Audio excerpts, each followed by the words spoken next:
સામાન્ય માણસની સમસ્યા મોટી હોય છે, આમ તો તે સમસ્યા નાની હોય છે. જો કોઈની મદદ મળી જાય તો સામાન્ય માણસની મોટી સમસ્યામાંથી તે કેવી રીતના સરળતાથી બહાર નીકળે તેની આ વાત છે સુરેન્દ્રનગર જિલ્લાની. સુરેન્દ્રનગરમાં એક વિકલાંગ દંપતી હતું. ઘર ગીરવે મૂક્યું હતું અને જ્યારે પૈસા લઈને તે ઘર છોડાવવા ગયા ત્યારે ગીરવે આપનારે કહ્યું, હવે આ રકમ વધી ગઈ છે, ઘર નહીં મળે. આ મામલો જ્યારે સુરેન્દ્રનગરના એસપી પ્રેમસુખ ડેલુ પાસે પહોંચ્યો અને પ્રેમસુખ ડેલુએ આ સામાન્ય માણસ સાથે જે સંવેદનશીલતા બતાડી, પોલીસ અધિકારીઓએ સંવેદનશીલ થઈને જે કામ કર્યું તેની આ એક નાનકડી વાત છે. વૈષ્ણવજન તો તેને કહીએ જે પીડ પરાઈ જાનાને રે. નમસ્કાર, નવજીવન ન્યૂઝમાં તમારું સ્વાગત છે અને હું છું તમારો પ્રશાંત દયાળ. વાત કરવી છે, આપણી જીવનમાં અનેક સમસ્યાઓ આવતી હોય છે, આપણા જીવનમાં અનેક પ્રશ્ન આવતા હોય છે અને ક્યારેક આપણે આ સમસ્યામાંથી બહાર નીકળવા માટે પોલીસની મદદની જરૂર પડતી હોય છે. જેની ઉપર સમસ્યા આવે છે તેના માટે તો આ પ્રશ્ન ખૂબ મોટો હોય છે, પણ પોલીસ જો સંવેદનશીલતા દાખવે તો કેવી રીતના સામાન્ય માણસને મોટી મદદ કરી શકે છે. વાત છે સુરેન્દ્રનગરમાં રહેતા સુરેશ પટેલ અને તેમના પત્નીની.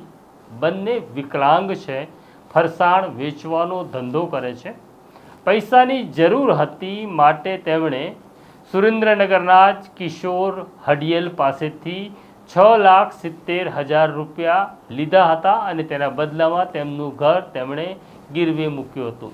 આ વાત 6 મહિના જૂની છે. હવે સુરેન્દ્રનગરમાં રહેતા આ સુરેશ પટેલ, એમની પત્ની અને બાળક સુરેન્દ્રનગરમાં ધંધો સમેટી ઘર વેચી મોરબી જવા માગતા હતા અને તેમની પાસે એકત્રિત થયેલા 6,70,000 રૂપિયા લઈ તે જ્યારે કિશોર હડિયલ પાસે જાય છે અને કહે છે, આ તમારા પૈસા લો, મારા ઘરના દસ્તાવેજ મને પાછા આપો. ત્યારે કિશોર હડિયલ કહે છે, રકમ વધીને હવે 10 લાખ થઈ ગઈ છે. માંડ પેટીયું રળતું આ વિકલાંગ દંપતીના પગ નીચેથી ધરતી ખસી જાય છે. તે પોતાના પગ ઉપર ઊભા રહી શકે તેમ નથી, પણ તેમને એવું લાગ્યું કે ધરતી ફાટે અને પાતાળમાં સમાઈ જઈએ તેવી સ્થિતિ નિર્માણ થઈ. આ બંને પતિ પત્ની ભાંગી પડે છે અને ત્યારે યાદ આવે છે પોલીસની અને તેઓ પહોંચે છે સુરેન્દ્રનગરની એસપી ઓફિસમાં. બંને વિકલાંગ છે, બંનેના પગ કામ કરતા નથી. તેઓ એસપી ઓફિસ પહોંચે છે અને કહે છે, અમારે એસપી સાહેબને મળવું છે. તો જવાબ મળે છે, એસપી સાહેબ પહેલા માળે બેસે છે, જઈને મળી લો. પરંતુ આ બંને વિકલાંગ છે, સુરેશ પટેલ અને એમના પત્ની. હવે સીડી ચડવી કેવી રીતના તેવો પ્રશ્ન હતો, કારણ કે તેઓ સીડી ચડી શકતા નથી. તે પોલીસને વિનંતી કરે છે કે એસપીને કહેશો, અમે ચાલી શકતા નથી, અમે ઉપર નહીં જઈ શકીએ. જો એસપી સાહેબ નીચે આવે તો. પહેલાં તો પોલીસ કર્મચારીને આ પ્રશ્ન અને આ વાત સાંભળી થોડો ગુસ્સો પણ આવે છે કે કેવી રીતના એસપીને કહેવું કે સર, કોઈ અરજદાર તમને મળવા માગે છે એને તમને નીચે બોલાવે છે. પણ છતાં ફરજ પરના પોલીસ કર્મચારીએ આ વિકલાંગ દંપતીની સ્થિતિ જોઈ એસપી પ્રેમસુખ ડેલુ સુધી સંદેશો પહોંચાડ્યો અને પ્રેમસુખ ડેલુએ એવું કહ્યું, કંઈ વાંધો નહીં, અરજદાર ઉપર ન આવી શકતા હોય તો હું તેમને મળવા આવીશ.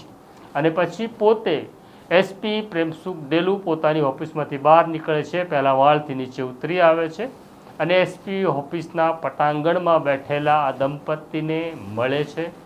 દંપતીની આખી વાત સાંભળે છે, સમજે છે અને પછી તરત આ દંપતી જે વિસ્તારમાં રહેતું હતું એ સુરેન્દ્રનગરનું બી ડિવિઝન પોલીસ સ્ટેશન હતું. તે પોલીસ ઇન્સ્પેક્ટર H.H. જાડેજાને સૂચના આપે છે કે આ દંપતીને આપણે મદદ કરવાની છે. કેવી રીતના મદદ કરવી, ગુનો દાખલ કરવો ન કરવો, પણ આ દંપતીને આમાંથી ઉગારવાનું છે. આ બધા જ વિષય તમારા છે. આ દંપતીને સુરેન્દ્રનગરના બી ડિવિઝન જવાની સૂચના આપે છે અને પછી આ બંને દંપતી પહોંચે છે પોલીસ ઇન્સ્પેક્ટર H.H. જાડેજા પાસે. ઇન્સ્પેક્ટર જાડેજા પણ આખી ઘટના સમજી ચૂક્યા હતા. એસપી પ્રેમસુખ ડેલુનો ફોન પણ આવી ગયો હતો. તે પોતાના સ્ટાફને રવાના કરે છે.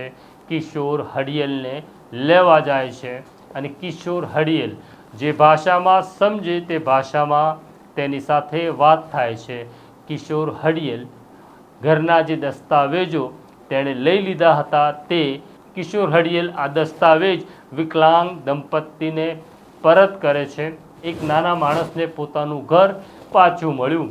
પણ ત્યારે આ વ્યક્તિએ શું કહ્યું તેનો વિડીયો પણ તમે સાંભળી લો.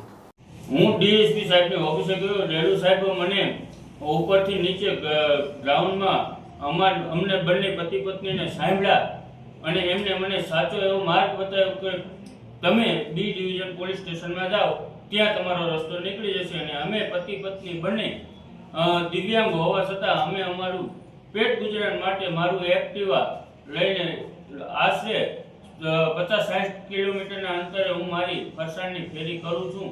આમાંથી મારું ગુજરાન ચલાવી લઉં છું. તમે આ વિડીયો સાંભળ્યો. આખા મામલામાં પોલીસ કાગળ ઉપર કોઈ કાર્યવાહી કરતી નથી. પોલીસ અહીંયા અરજી રમતી નથી. પોલીસ અહીંયા આજે આવો કાલે આવો સાહેબ નથી તેવા કોઈ બહાના કરતી નથી.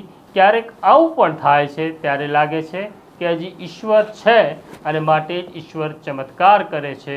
અને ઈશ્વરના ચમત્કાર રૂપે ક્યારેક એસપી, ક્યારેક પોલીસ ઇન્સ્પેક્ટર, તો ક્યારેક નાનો પોલીસ કર્મચારી દેવદૂત બની લોકોની મદદ કરતો હોય છે. આ સ્ટોરી તમને કેવી લાગી અમને કોમેન્ટ બોક્સમાં જરૂરથી લખજો. અને સુરેન્દ્રનગરના એસપી પ્રેમસુખ ડેલુ, ઇન્સ્પેક્ટર એચ.એચ. જાડેજા અને તેમના સ્ટાફે જે કર્યું તેના માટે તેમને એક સલામ પણ લખજો. આ પ્રકારની સ્ટોરી જોવા નવજીવન ન્યૂઝ જોતા રહો. લાઈક કરો, શેર કરો. મને મારા સાથી સોનુસિંહ સોલંકીને રજા આપો. આવીશ પાછો આવા જ કોઈ વિષયને લઈને તમારી સાથે વાત કરવા. નમસ્કાર.